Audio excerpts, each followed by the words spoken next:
بسم اللہ الرحمن الرحیم۔ امام حسین علیہ السلام جب مکہ سے عراق کی طرف رواں ہوئے تو 2 منزلوں کے بعد تیسری منزل پہ قیام کیا، اور جب پھر سے سفر کرنے لگے تو اپنے بھائی حضرت عباس علمدار سے فرمانے لگے، اے عباس، یہاں سے جتنا ہمیں پانی چاہیے اس سے 4 گنا زیادہ پانی لے کر آگے بڑھنا۔ غازی عباس دست ادب کو جوڑ کر عرض کرنے لگے، اے میرے آقا، آگے منزل قریب ہے اور ہمیں پانی کی ضرورت بھی نہیں، 4 گنا پانی کیوں؟ امام حسین علیہ السلام نے فرمایا، عباس، تھوڑا ہی آگے ہمیں پانی کی ضرورت ہوگی۔ جناب عباس نے امام حسین کی آواز پہ لبیک کہا اور 4 گنا پانی زیادہ لے کر آگے بڑھنے لگے۔ تو کچھ ہی دیر میں امام حسین نے اپنے ساتھیوں سے کہا، فلاں سمت کی طرف سے دیکھو، کوئی آ تو نہیں رہا؟ آپ کے ساتھیوں نے فرمایا، اے ہمارے آقا، شاید دور درخت لگے ہوئے ہیں۔ امام حسین نے فرمایا، نہیں، یہ فوج یزید کے نیزے ہیں، گھوڑے ہیں اور ہزاروں سپاہی ہیں جو ہماری طرف آ رہے ہیں۔ بس جیسے ہی فوج یزید نے امام حسین اور ان کے خاندان کو چاروں طرف سے گھیرا، امام حسین دیکھیں کہ فوج یزید کا ہر ایک فرد بے انتہا پیاسا ہے اور ان کے جانوروں کی زبانیں سوکھی ہوئی ہیں۔ امام حسین نے فرمایا، عباس، جو پانی میں نے تمہیں ذخیرہ کرنے کے لیے دیا وہ اس لشکر کو پلاؤ۔ غازی عباس نے یزید کی فوج کو پانی پلایا اور جو پانی بچا وہ ان کے جانوروں کو پلایا۔ اس یزیدی فوج کا جو سپاہ سالار تھا اس کا نام حر ابن یزید رہائی تھا۔ اتنے میں نماز کا وقت ہوا۔ امام حسین نے پیغام بھجوایا کہ یزیدی فوج کے سالار سے پوچھو کہ وہ نواسۂ رسول کے پیچھے نماز پڑھے گا یا ہم سے الگ ہو کے نماز پڑھے گا۔ جیسے ہی یہ پیغام حر تک پہنچا، وہ آ کے کہنے لگا کہ کیسے ہو سکتا ہے کہ نواسۂ رسول حسین ابن علی موجود ہوں اور ہم ان کے پیچھے نماز نہ پڑھیں۔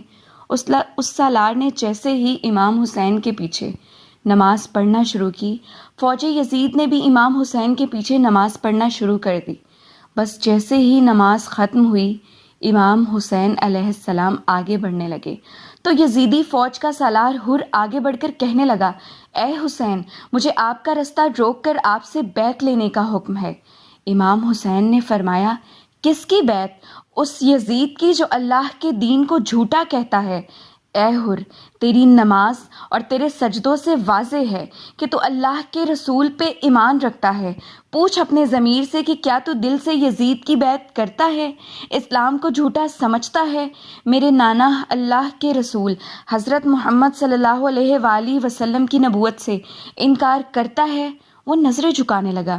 اتنی دیر میں امام حسین جیسے ہی آگے بڑھے تو حر آگے بڑھ کر امام حسین کے گھوڑے کی رکاب کو پکڑتے ہیں۔ امام حسین نظروں کو اٹھا کر فرماتے ہیں، اے حر، کیا چاہتے ہو کہ تمہاری ماں تمہارے غم میں روئے؟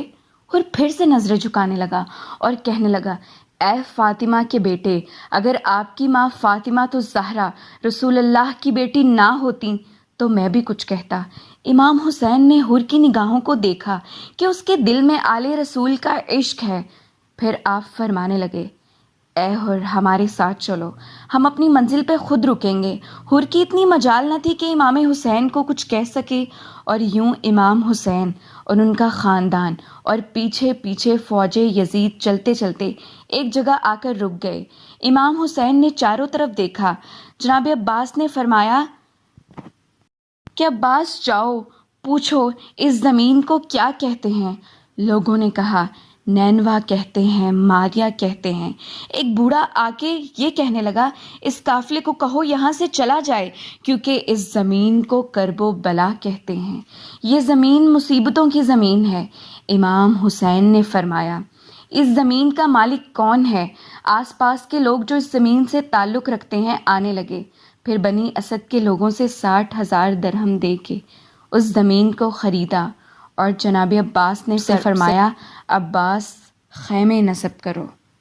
یہ خبر جب یزید اور ابن مرجانہ تک پہنچی کہ ہماری فوج کا سالار حر امام حسین کے ساتھ ادب سے چل رہا ہے، یہ کیسے اس کو قتل کرے گا، تو عمر بن سعد اور شمر سے کہا کہ جاؤ ہزاروں کی فوج لے کے حسین کو چاروں طرف سے گھیر لو اور حر کو اپنے عہدے سے ختم کر دو، مجھے حسین کا سر چاہیے۔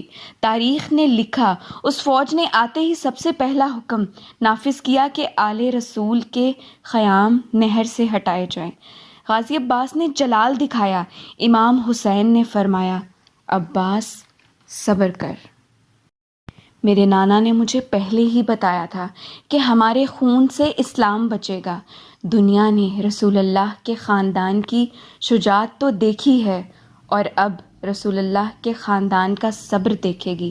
نہر سے خیام کو ہٹایا گیا اور 7 محرم کو امام حسین کا پانی بند کیا گیا۔ جیسے ہی 7 محرم سے 8 محرم اور 9 محرم تک حضرت حر نے دیکھا کہ سب سے پہلے رسول کے نواسے کا رستہ میں نے روکا ہے، کیا منہ دکھاؤں گا اللہ کے رسول کو، کیا منہ دکھاؤں گا ان کی بیٹی کو، جب روز محشر اللہ ہم سے سوال کرے گا، حسین کے قاتلوں میں میرا نام آئے گا۔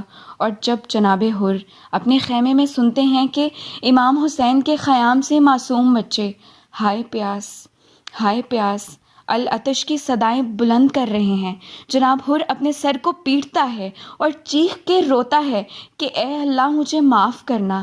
بس جیسے ہی 10 محرم کا سورج طلوع ہوتا ہے اپنے بیٹے سے کہتا ہے کہ میرے ہاتھ کو رسیوں سے باندھ دو اور مجھے میرے آقا حسین کی خدمت میں لے کر چل۔ امام حسین کے قدموں میں بیٹھ کر جناب حر فرماتے ہیں اے نواسۂ رسول، اس غلام کو معاف کرنا، میں آپ کے قدموں پہ قربان ہونا چاہتا ہوں، میں آپ کے قاتلوں میں شامل ہونا نہیں چاہتا۔ امام حسین جناب حر کو دیکھ کر فرماتے ہیں اے حر، رہتی دنیا تک میرے چاہنے والے تجھے سلام کریں گے کہ تو دنیا کی دولت کو ٹھکرا کے رسول اللہ کی شفاعت پانے کو چلا ہے۔ اے حر چلا جا، میں نے تجھے معاف کیا۔ جناب حر رو کر کہتے ہیں میں آپ کے قدموں پہ قربان ہونا چاہتا ہوں۔ جیسے ہی جناب حر کو اجازت ملی، آپ کا بیٹا کہنے لگا اے میرے بابا، یہ مجھ سے برداشت نہیں کہ میں زندہ رہوں اور میرا بابا میرے سامنے شہید ہو جائے، پہلے اجازت مجھے دیجیے کہ میں میدان میں جاؤں۔ جیسے ہی جناب حر کے بیٹے کو اجازت ملی، آپ میدان میں گئے اور شیر کی طرح حملہ کیا۔ فوج یزید حیرت سے پوچھنے لگی کہاں یہ لاکھوں کی فوج، کہاں یہ معمولی سا بچہ، کیوں مرنے کے لیے آئے ہو؟ حر کے بیٹے نے کہا اے بدبخت، تم دنیا کی دولت کے طلبگار ہو اور ہم رسول اللہ کی شفاعت کے، یہ جسم تو ختم ہونے والا ہے۔ ارے دنیا تو امتحان ہے، روز محشر کو دیکھو، اس دن کی فکر کرو جب اللہ کی عدالت لگے گی۔ بس یزیدی فوج نے حملہ کیا اور کافی دیر تک جناب حر کا شہزادہ لڑتے لڑتے جب زخموں کی تاب نہ لا سکا، زمین کربلا پہ گرا۔ جناب حر اپنے بیٹے کو دیکھ کر میدان کی طرف دوڑتے ہیں۔ جیسے ہی اپنے بیٹے کی لاش کو آئے تو دیکھیں امام حسین علیہ السلام حر کے بیٹے کے سر کو اپنی گود میں رکھ کے پیار کر رہے ہیں۔ جناب حر زمین پہ بیٹھ گئے اور فرمانے لگے اے ہمارے آقا، یہ غلام زادہ ہے۔ امام حسین نے فرمایا اے حر، اولاد کا زخم دنیا کا سب سے بڑا زخم ہوتا ہے، کبھی کسی باپ کو جوان بیٹے کی لاش نہ اٹھانا پڑے۔ اے حر، تو تکلیف نہ کر، تیرے بیٹے کی لاش ہم اٹھائیں گے۔ بس جناب حر بھی میدان میں آ کے شیر کی طرح کہنے لگے اے ظالموں، دیکھو میں تمہاری فوج کا سالار تھا، لیکن میرا ضمیر مجھ سے جھنجھوڑ کر کہنے لگا کہ یہ حسین جنت کا سردار ہے۔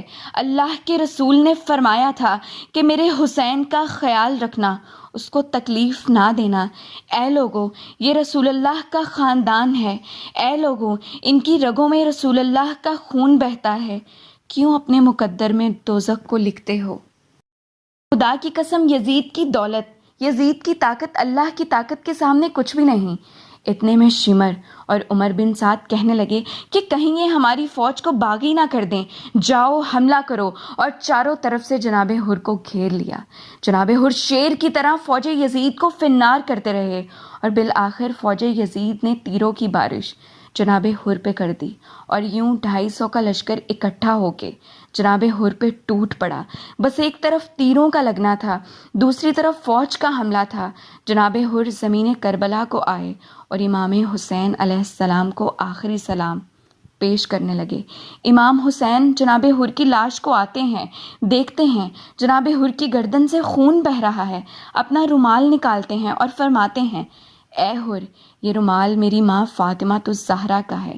جیسے ہی حر کے زخم پہ رومال فاطمہ کو باندھا، جناب حر چیخ اٹھے اور کہنے لگے، اے نواسہ رسول، یہ غلام اس قابل کہاں کہ رسول اللہ کی بیٹی کے ہاتھوں بنا ہوا رومال اس غلام کے زخم پہ بندھے۔